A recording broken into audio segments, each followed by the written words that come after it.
옛날 사람들에게 돈 하면 떠오르는 건 바로 무거운 동전이었습니다. 물건을 사고 팔 때마다 들고 다녀야 하니 얼마나 불편했을까요? 이런 불편함을 해결하기 위해 등장한 것이 바로 지폐입니다. 그리고 이 작은 종이는 전 세계에 엄청난 변화를 가져오게 됩니다. 그렇다면 어떻게 지폐가 세상을 바꿀 수 있었을까요? 세계 경제의 판도를 바꾼 지폐의 이야기 지금 시작합니다. 세계 최초의 지폐는 1000년 전 송나라에서 만들어진 교자입니다. 교자는 무거운 동전을 대신하기 위해 쓰촨 지역에서 시작되었습니다. 상인들에게 편리하다는 평가를 받으며 빠르게 널리 사용되었고 1023년부터 정부가 직접 관리하며 공식적으로 발행하기 시작했습니다. 여기서 중요한 개념 두 가지를 알고 넘어가겠습니다. 바로 태환과 태환준비라는 개념인데요. 태환은 지폐를 금이나 은 같은 금속 화폐로 바꿀 수 있는 권리를 말합니다. 하지만 모든 사람들이 동시에 지폐를 금속 화폐로 교환하려고 한다면 어떻게 될까요? 만약 준비된 금속 화폐가 부족하다면 큰 혼란이 발생할 수 있습니다.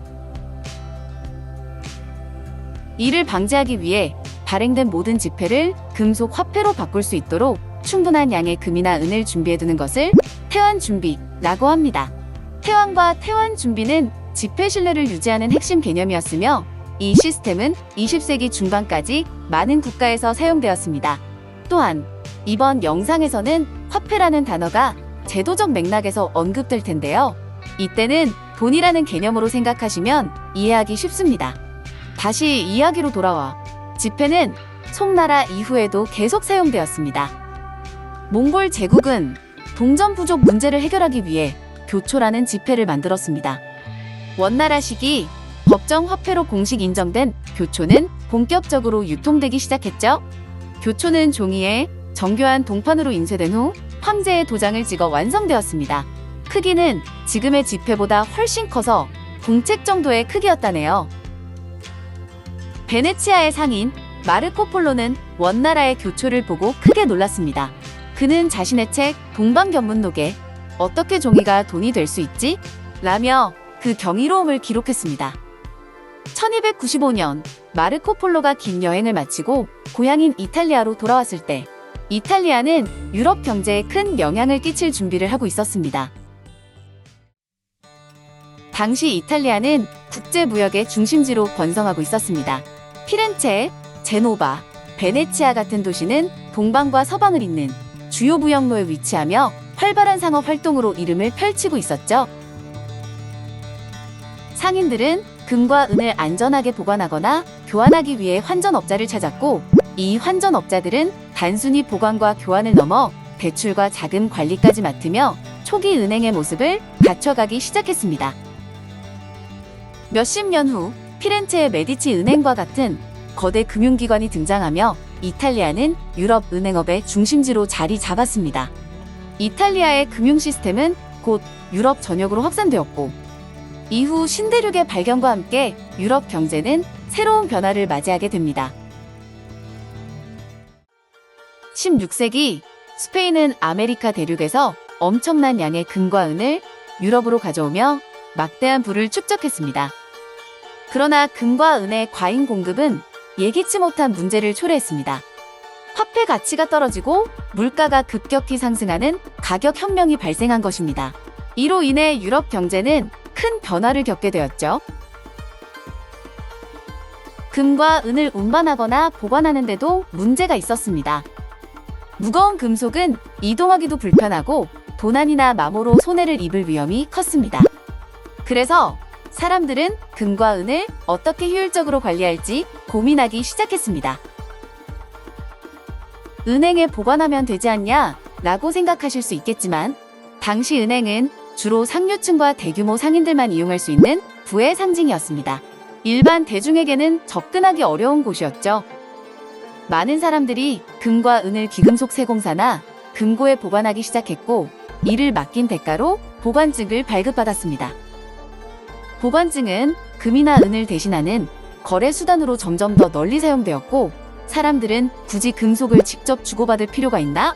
이 보관증으로 거래하면 되지 않을까? 라고 생각하기 시작했습니다. 그 결과 보관증은 점차 신뢰를 얻으며 금융거래의 중심으로 자리 잡았고, 이는 오늘날 우리가 사용하는 은행권의 원형이 되었습니다. 현대 은행의 중요한 역할 중 하나는 지폐 발행입니다. 이렇게 은행에서 발행한 지폐를 은행권이라고 부르죠. 그렇다면 이 은행권은 언제부터 시작되었을까요? 세계 최초의 은행권은 1661년 스웨덴의 스톡홀름 은행이 발행한 스톡홀름 은행권입니다. 17세기 당시 스웨덴은 전쟁으로 인해 재정이 피폐해지고 화폐 상황이 엉망이었습니다. 은화가 부족해지자 크고 무거운 구리 동전을 사용해야 했는데, 사람들은 이 동전을 들고 다니며 큰 불편함을 겪고 있었습니다. 스웨덴 정부는 이를 해결하기 위해 민간은행인 스톡홀름 은행에 은행권 발행을 허락했습니다. 은행권은 가볍고 편리해 사람들에게 큰 호응을 얻었습니다. 하지만 문제는 무리한 발행과 운영 실수였습니다. 결국 스톡홀름 은행이 파산하며 경제적 혼란이 커졌습니다. 이 사건은 스웨덴 정부에 중요한 교훈을 남겼습니다. 그 결과 1668년 세계 최초의 중앙은행인 스웨덴 국립은행이 설립되었습니다. 스웨덴 국립은행은 단순히 화폐를 발행하는 것뿐만 아니라 화폐의 가치를 보존하고 경제를 안정시키는 중요한 역할을 맡았습니다. 또한 정부와 협력하되 독립성을 유지하며 정치적 개입을 방지하는 체계를 갖췄습니다. 스웨덴에서 세계 최초의 중앙은행이 설립된 후 1694년 영국은 프랑스와의 전쟁 비용을 마련하기 위해 잉글랜드 은행을 설립했습니다. 잉글랜드 은행은 금이나 은으로 태환 가능한 은행권을 발행하며 신뢰를 얻었고, 이 은행권은 거래를 활성화하며 영국 경제 성장을 이끌었습니다. 시간이 지나 18세기 영국은 경제적으로 중요한 변화를 겪게 됩니다. 브라질에서 엄청난 양의 금이 발견되면서 금이 널리 사용될 수 있는 환경이 조성되었고, 영국은 이 금을 통해 경제를 더 안정적으로 만들 준비를 하게 됩니다. 1816년 영국은 금본위제라는 새로운 화폐 시스템을 도입했습니다. 이 시스템은 사람들에게 신뢰를 주었고, 영국은 세계 경제와 금융의 중심지로 떠오르게 되었죠. 하지만 오늘날 우리는 은행에 가서 1,000원을 금으로 바꿔주세요 라고 하면 이상한 사람 취급받죠. 현재 전 세계는 금본위제가 아닌 불태환 화폐 체제를 채택하고 있으며, 화폐의 가치는 금이 아닌 정부와 중앙은행의 신뢰로 보장됩니다. 그럼 금본위제는 언제 폐지된 걸까요? 금본위제의 폐지에는 미국이 큰 역할을 했습니다. 1775년 미국은 독립전쟁으로 들끓고 있었습니다. 하지만 전쟁에는 막대한 비용이 필요했죠. 대륙회의는 급하게 대륙지폐라는 지폐를 발행했습니다.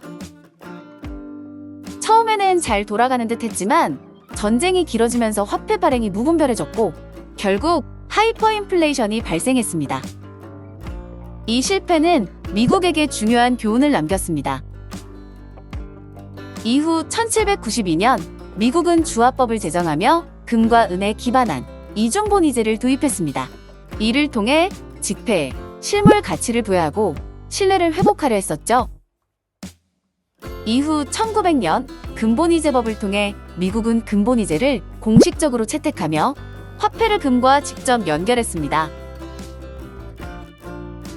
금본위제는 화폐의 안정성과 신뢰를 제공하며 미국 경제가 성장하는 기반이 되었습니다.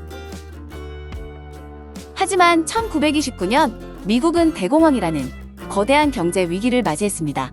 모든 것이 무너지고 경제는 얼어붙었죠. 금본위제는 화폐 발행량을 금 보유량에 의존하도록 했기 때문에 위기 상황에서 경제를 회복하기 위한 유동성을 공급하기 어려웠었죠. 사람들은 은행으로 몰려가 금을 인출했고, 결국 금 유출과 디플레이션이 심화되었습니다. 1933년 대공황을 극복하기 위해 루즈벨트 대통령은 과감한 결단을 내렸습니다.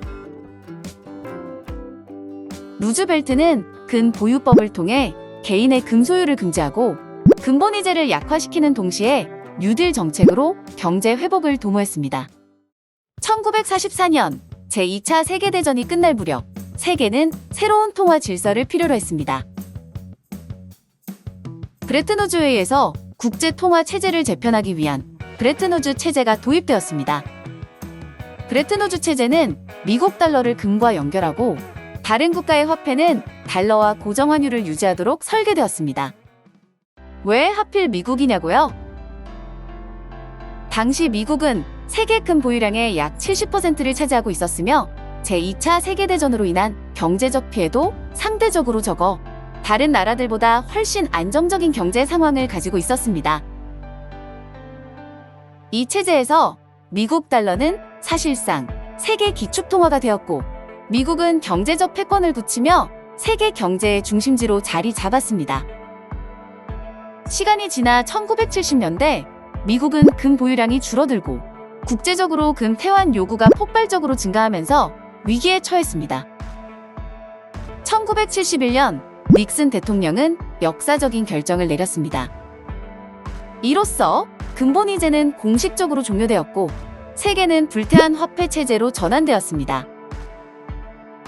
이제 화폐는 금과 연결되지 않고 정부와 중앙은행의 신뢰에 의해 그 가치를 유지하게 되었습니다. 이렇게 지폐의 이야기를 살펴보았는데요. 사실 요즘은 지폐조차도 잘 쓰지 않고 신용카드나 모바일 결제를 더 많이 사용하고 있죠. 생각해보면 동전의 불편함을 해결하려고 지폐가 나왔듯 지폐의 불편함 때문에 카드가 탄생한 건 아닐까요? 그렇다면 신용카드는 언제, 어떤 배경에서 등장하게 되었을까요? 신용카드의 탄생 이야기가 궁금하시다면 우측 상단의 카드를 클릭해 확인해보세요. 이렇게 지폐는 단순한 종이가 아닌 인간의 신뢰와 경제 시스템이 만들어낸 위대한 발명품이었습니다. 돈의 역사는 단순히 거래 수단의 발달이 아니라 사회와 문화를 바꾼 이야기가 아닐까요? 영상이 유익하셨다면 구독과 좋아요, 알림 설정까지 부탁드리겠습니다. 다음에도 흥미로운 영상으로 돌아오겠습니다. 감사합니다.